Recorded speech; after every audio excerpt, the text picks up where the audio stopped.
Hello and welcome to the Third and Long podcast, the only podcast for NFL punting. I'm your host, Grant Lee. Third and Long is brought to you by Little Birdie TV, Punting Form, Topsport.com.au, and the home of stand-up comedy, The Comics Lounge. And what another amazing week we've had in the NFL, and it's now time to welcome Nick Tedeschi, my BFF, pro punter, and the master behind his tips package, to the house. Welcome, Toprope. How are you, buddy? Great to be here, Greg. Great to be here, Jerry. It's, week 13. I don't know where the season's gone. You follow sport all year, whether it's the NRL or the AFL in Australia, or if you're a soccer fan, the EPL, the season just seems to go on and on. But the NFL season just flies by, absolutely flies by. And now Toprope has given away our surprise. We are welcomed by the main man himself, live from downtown Miami, Florida, my compadre and our NFL tipping machine with his tip package, Shoebox, Jerry Jones. Welcome, mate. How was your Thanksgiving? Well, it's the statute of limitations is over, right? This is a week ago, so I just had my last turkey for breakfast this morning. Now everything's got to be thrown out. I ate it for a complete week, so leftovers turkey was a lot of fun, but now it's over, and then we're 4 weeks away from Christmas. We are expecting our package, mate, of some turkey and some cranberry sauce and some sides. And, mate, we don't care if it's green or off. We'll eat it. We don't get to eat much of that stuff down here in Australia. So please, mate, send it FedEx. However you're going to send it, just send it. But, mate, good to have you back. Sorry for some of the jokes and some of the antics that we've been doing while you've been gone, but it's all good, mate. It's so good to have you back. So let's jump straight in. I'm immune to it by now. I hear it every week. I'm immune to it. So let's jump straight into it, guys. Deshaun Watson will return this week after suspension, and for the life of me, I cannot remember why. He'll be playing against his old team, the Texans. What do you think we can expect apart from an all-male massage crew from Deshaun this week, Jerry? I really don't know. I did watch him in the preseason, and he had a bunch of dirt balls. I was looking at the Browns Twitter today, and they said I have 17 passes, only 5 hit the ground. I don't know if that's supposed to be good or bad in practice. I don't know. I mean, between him running naked boots, and handing off to Chubb, I don't think they have to do much. Just a perfect game for him. I wouldn't call it a revenge game against the Texans. I wouldn't say any ill will. I just think Cleveland will do what they do, ground and pound. Watson will get in there slowly, and I think they'll be fine. I don't think you'll see much from him. I don't see this as a game where they're down with 2 minutes to go and you got to see what he's got to do. Run the ball, play defense, win the game, and go on to next week. Did you hear that the Texans have basically invited the families of the victims to sit behind the Browns bench this week? So they've started the shenanigans already. So I actually think that this could be the week the Texans get a win on the board and get one back for the fans over there in Houston. So Aaron Rodgers, boys, once again, wincing in pain, didn't look very good. The thumb's bad. Now it's the ribs. He's expected to play against the Bears this week because, they are his baby. Do we think it's now time for Jordan Love to take over the reins for the rest of the year, just so we can see what he's got? Let's try and see if we can trade him or what we're going to do, because they cannot get rid of that contract in Green Bay there, Toprope. Getting a sense of deja vu here, Graham. I feel like I've been asked this question maybe 2, 3, 4 weeks. You seem pretty keen to get Jordan Love I just want him benched in the next year. I'll give you the same answer I gave last week. You cannot move on from Aaron Rodgers. There's no. I think we've seen enough of Jordan Love to realise that. I'm not sure he's a starting quarterback in the NFL. I certainly don't think he's the guy you're going to build a franchise around. And instead of Tom Brady, you can get a lot of years out of an aging quarterback. You get a long period of time out of Aaron Rodgers if he wants to get playing. He certainly played subpar this year, but I think there's been excuses. He's got 2 rookie receivers. Randall Cobb, I think, was playing with Jerry Rice. He's that old in the league, and the injuries he's been battling. I'm fairly confident Aaron Rodgers will be the centerpiece of Green Bay next year, the year after, probably the year after that. So I wouldn't be worried about showcasing Jordan Love and people seeing enough of him. Could he start at Carolina? Could he start at Denver? It could probably start at 3 or 4 different teams, depending on the situation. Is he on the trade for him? I don't know, but I don't think showcasing him anymore is going to do much on that front. So Mike White got the Jets back on the winners list, and I don't know if you boys saw it, but Zach Wilson, pouty on the sideline. I just wanted to get a flight straight to New York and take my wooden spoon and just smacking one with it. Boys, he looked like my son after being told no more lollies, I tell you. But Mike White was pretty good. He had 22 completions from 28. He had 315 yards and 3 touchdowns. Are the Jets a better team with White as the starting quarterback, Jerry? It's a weird – Mike White, he really bothers me. Last year I was in a survival contest, and somehow Mike White beat the Bengals when they were down 14 in the fourth quarter. I don't know if Mike White's the answer, but I did see from Andrew Siciliano at the NFL Network, in the last 4 years, the Jets have got 30 points and 450 yards 3 times in 4 years. And Mike White was the quarterback for all 3. I mean, I couldn't believe it when I saw it. I do remember last week, and I do remember the Cincy game. I don't know what the other game was, but obviously he can move the team. I think he's out of Western Kentucky, if I think that's right. Just like Bailey Zappi over there.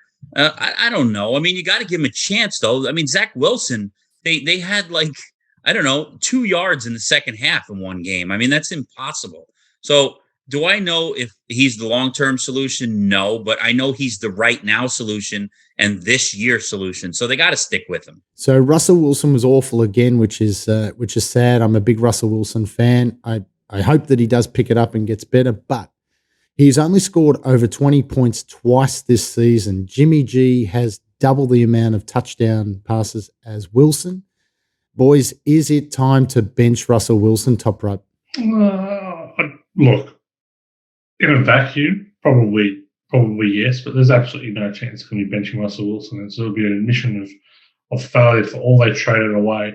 This is going to go down as historically one of the worst trades. And to think where this team was 9 months ago, having signed the offensive mastermind Nathaniel Hackett, they've pinched Russell Wilson from Seattle, and to see where they're at now, I don't see any scenario that Hackett keeps his job at the end of the year.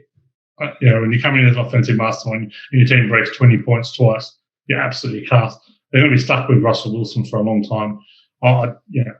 They'll be keeping him for the rest of the year, I would have thought. But as a 49ers fan, seeing a former Seahawk suffer and go through his misery, it's pretty enjoyable. Mate, he had his birthday party during the week as well. I didn't even get invited. So, and apparently only half the team did as well. So let's watch this space. So speaking of crazy things, boys, I don't know if you saw Lamar Jackson's interaction with let's say a fan or just some crazy guy sitting in his mum's basement on Twitter.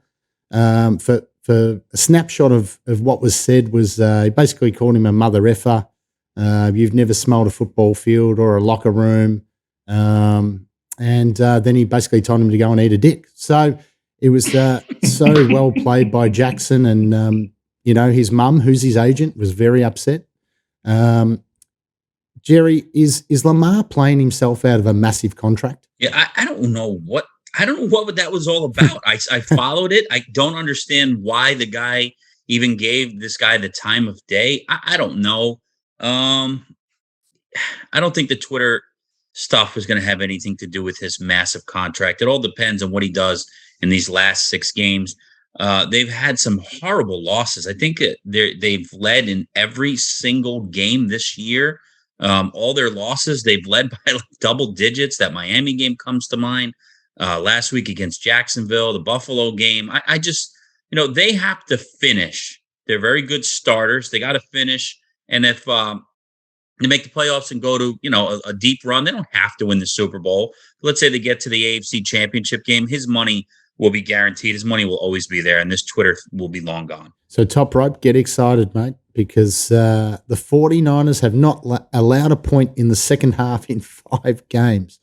Mate, I know you're a massive 49ers fan, but surely should they be Super Bowl favorites? No, they definitely should be Super Bowl favourites, but I think that they're probably topping the charts in the NFC at the moment. Well, probably along with your Cowboys and the Eagles. But I love a 49ers team based around a great defense. We kind of saw that during the last quote unquote golden era, which probably says a bit about how we've gone this century. But with Patrick Willis and Navarro Bowman, now we're kind of getting to a similar. Look, they were very lucky to not allow a point against New Orleans. New Orleans had plenty of chances on the goal line and kept fumbling and throwing silly picks, and probably more reflection of Andy Dalton and the 49ers defense. But the Niners are the real deal. I think they're pretty well coached. I think McCaffrey has just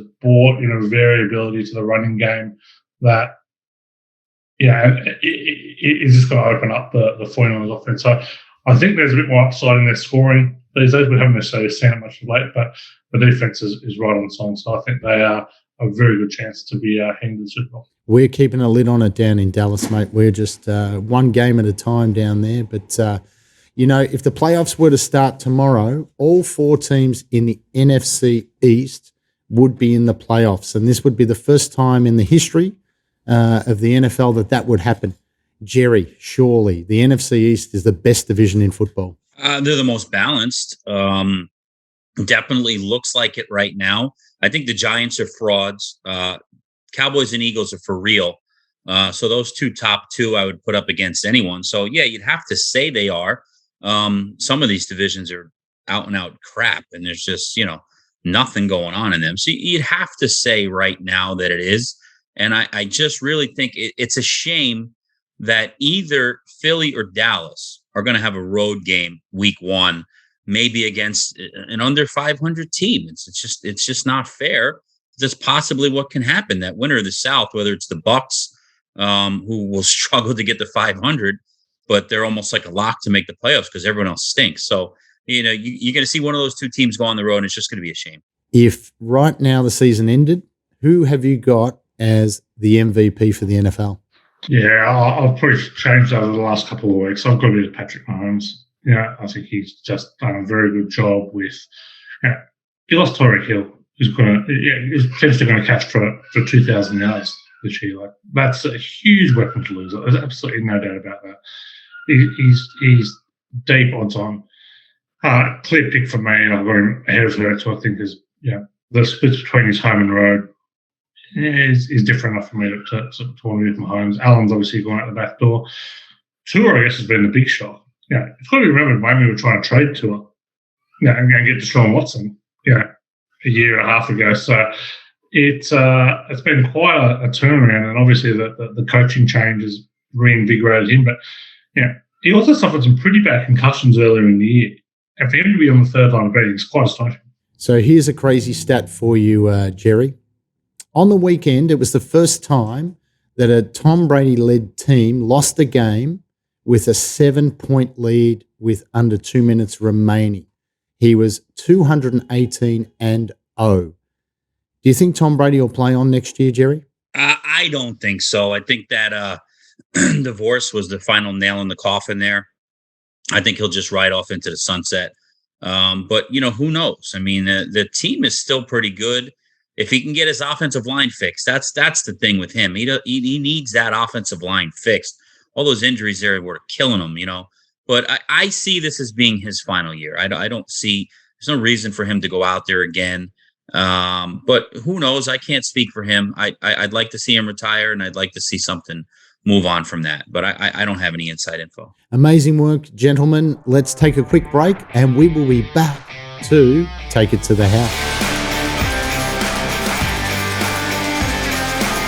Welcome back, and now it's time to Take It to the House, brought to you by topsport.com.au, family owned and operated for 35 years.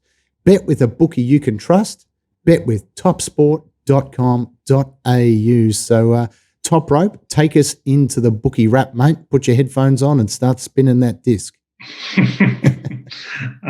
had 10 and 15 favourites win last week, just 7 covered the total, 8 and 7 to the under. A bit of push there, and home teams, 11 or 16. It's not a huge amount. Like, favourites have been oversubscribed again, 108 from 177, coming to 61%. We'd expect that to hit somewhere around the 70% mark. The line favourites have been covered just 44%. It's been on big unders here, 57%. I think it's going to be on big unders week this week for those who subscribe to the house package too. I see you have a nice set of tips right there, Toprope. Do you mind getting them out for us, please, and take us to your package? Yeah, that's a little saucy intro, but we a bit of Sean Watson's that one actually. We've hit 3 of 5 last week, which was been a touch unlucky. We mentioned earlier, we had the under in the Steelers Colts game, which snuck over by half a point, which was disappointing. But anyway, small profit plus 1.8 units. We got you win some, you lose some. Probably got pretty lucky in that Washington Whites 4 covering as well. Then low totals, I absolutely love backing unders on low totals this year. And Denver, Carolina did not disappoint. The ineptitude in that game was something else. Not sure they even made red zone on the weekend. The play was that poor. And the Bengals, Titans under, not really any danger either. Time to show us your juicy tips there, Jerry. Take us to the shoebox, mate. Yeah, I mean, again, I'm just so super choppy. 23, 24, and 3, right at 500. A couple games could have gone either way. Last week's picks, I mean, my charity pick hit and was part of the package. I like the Raiders pick. I like the Steelers pick. The Broncos pick was horrendous. But the Bucs was the swing game. I should have been 3-1. They like you put up the stat 208-0 or whatever the hell it was. They were up 7 with 2 minutes to go. I can't lose that game. That game I cannot. If you're going to win in the NFL, you cannot lose that game. So 2-2 instead of 3-1. But treading right down the middle at the Mendoza line. I'm at 500. I'm looking for a big run here. All right, boys. Once again, we're lucky enough here down under to get 7 matches this week. For week 13. Let's jump straight into it. Game number 1, it's Tennessee at Philadelphia, Monday, 5 a.m. on ESPN. The Eagles are -5, and the total is 44.5. This is what I call the A.J. Brown game. The Eagle star receiver was acquired during the preseason. He has been a difference maker for Jalen Hurts. There's no doubt about it. The Eagles are coming off an outstanding rushing effort against the Packers, but the Titans' defense is much better. What say you on this one, Toprope? Yeah, I don't love this as a betting game. I think 2 pretty good teams here and 2 teams that haven't been found out by the market this year. The Titans 21-7 against the number as a 3-point dog or more in my favour, probably enough to push me in their direction in this one.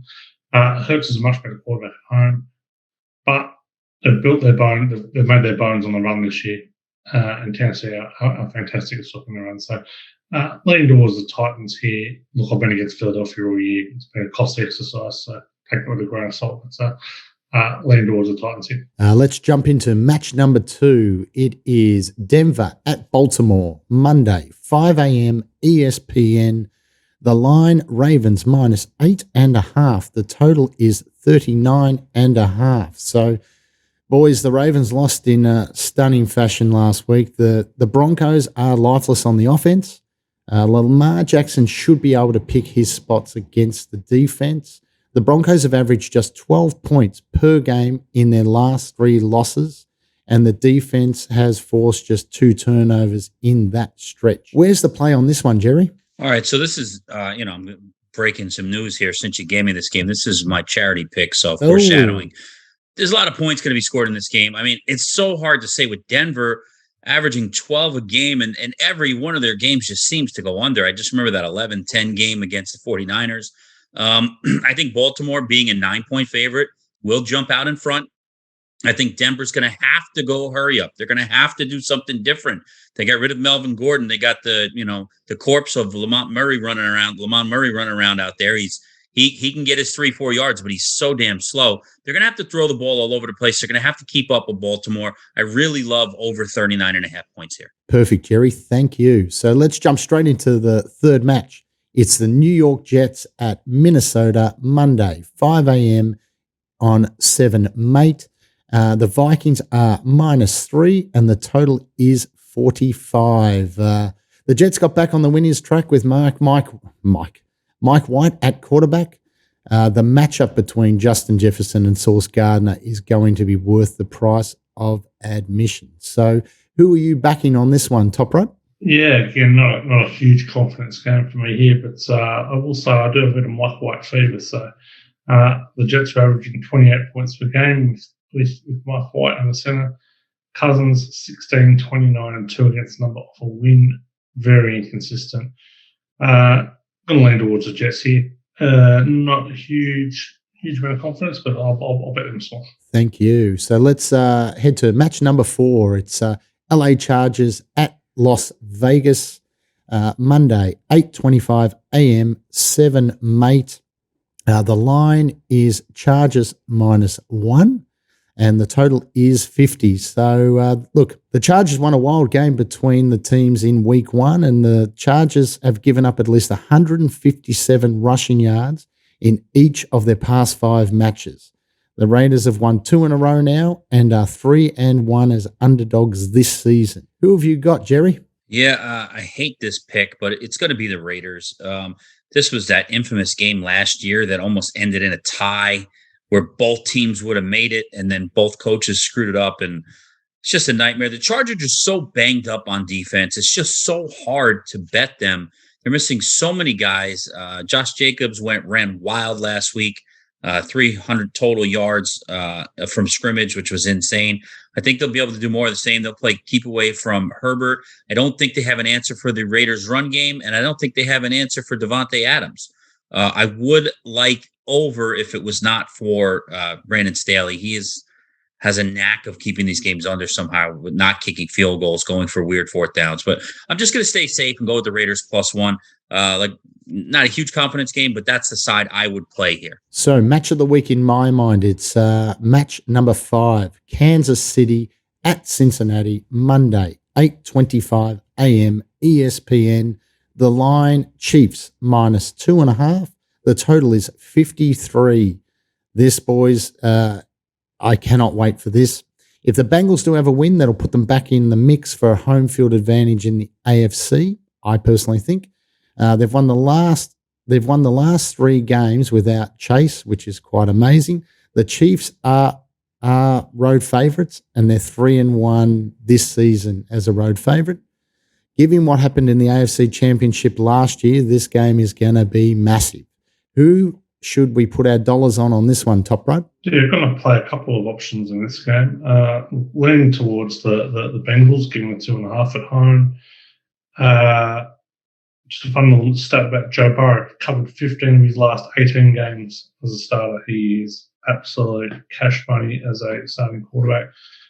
Chiefs, they've covered just 1 of their last 6, and they absolutely barely managed to get the cover last week. They did all they could to get the Rams home for the cover last week, but they somehow snuck in. So, look, Mahomes is flying, but I do think the Bengals have enough to kind of run with them.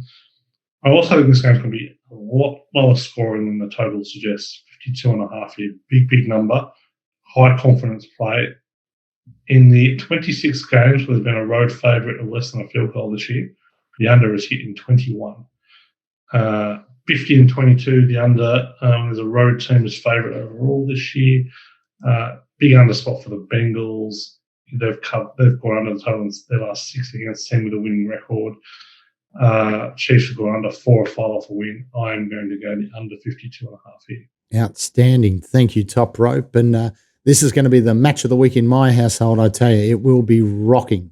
It is the Indianapolis Colts at the Dallas Cowboys Monday, 12:20 p.m. on ESPN. The line, a whopping -11 for the Cowboys, and the total is 43.5. So the Cowboys are heavy favourites at home, which I'm not really used to in my era of following the boys. But I tell you, the Cowboys are averaging 169 yards rushing in their last 4 games.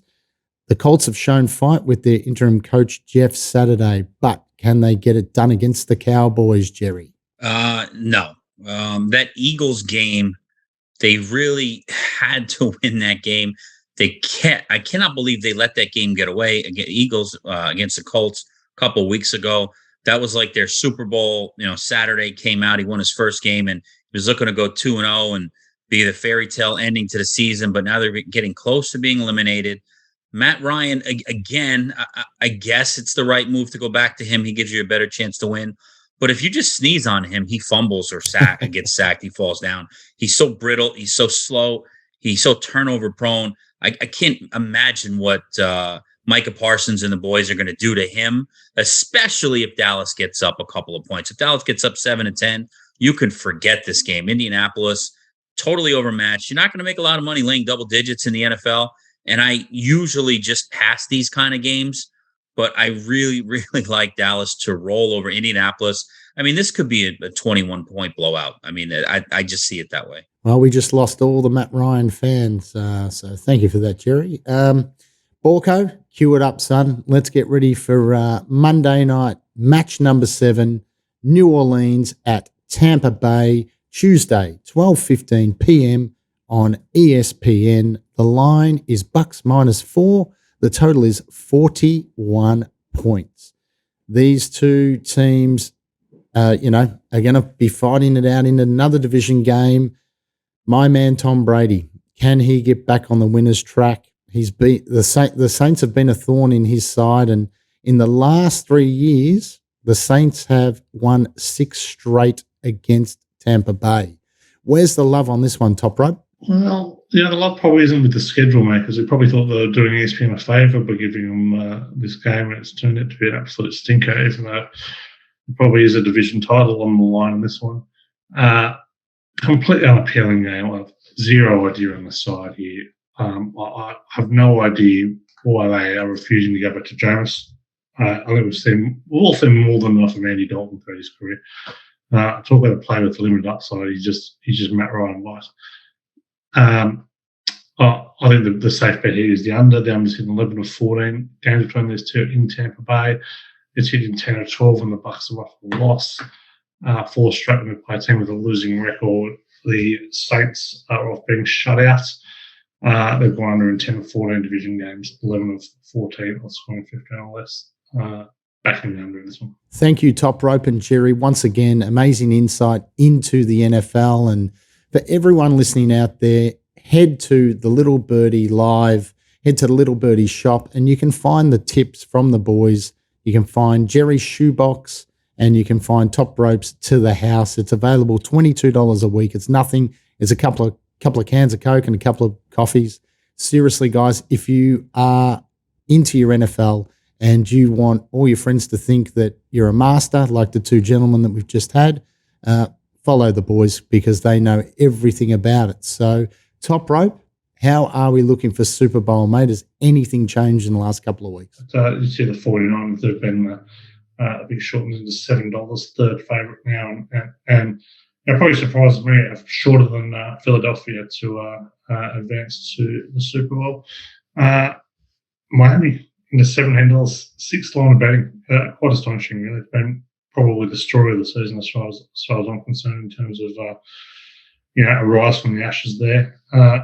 Bengals 18, Minnesota 21, kind of probably on the fringe of contention, and Baltimore continue to be their own worst enemy. They're $20, but it could be a lot shorter if they could finish off a game. So, and I'd say everyone 31 and below is out of the mix. They're not winning. Even the Mike White-led Jets. Doesn't matter how much we hear Mike White is, I don't think the Jets are getting the job done. So, gentlemen, this is the moment where I eat some humble pie. We go into our charity bets and tips.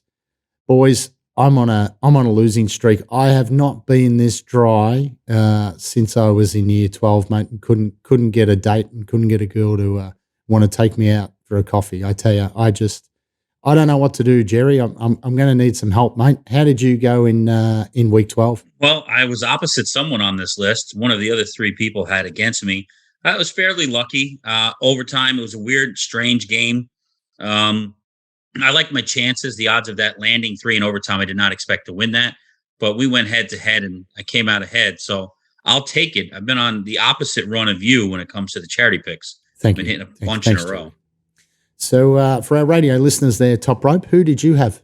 in week 12? Yeah, had the Commanders. Won by 6, had the -4 there. Once I probably got a little bit lucky in that game to cover that, but they don't paint pictures on the scoreboard, so got the job done, got the collect something. So I did want to take the Jags at the plus, and I got basically talked out of it by myself. No one's fault, and I took the the Seattle Seahawks at -3.5, which was a massive mistake, boys. So for everyone out there, Jerry and Toprope are now 1 game ahead of me in the charity tips.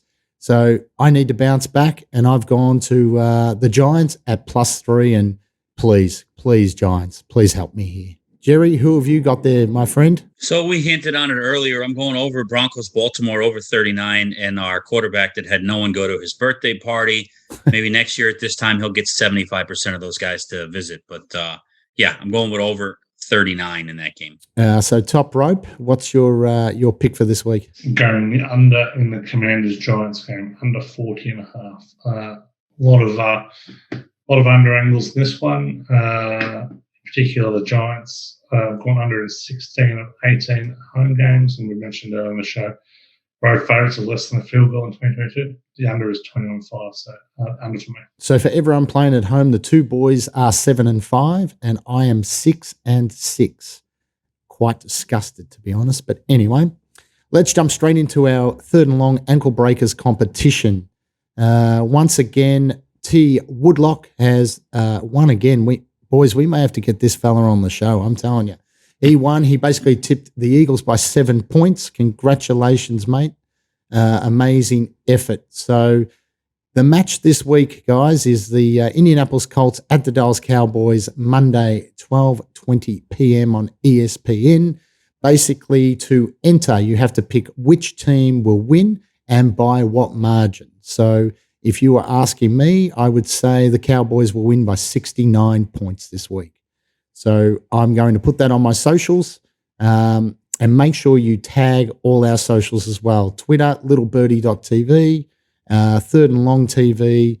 And to qualify, you must tag 1, 2, 3, 4, 5 friends, as many as you can.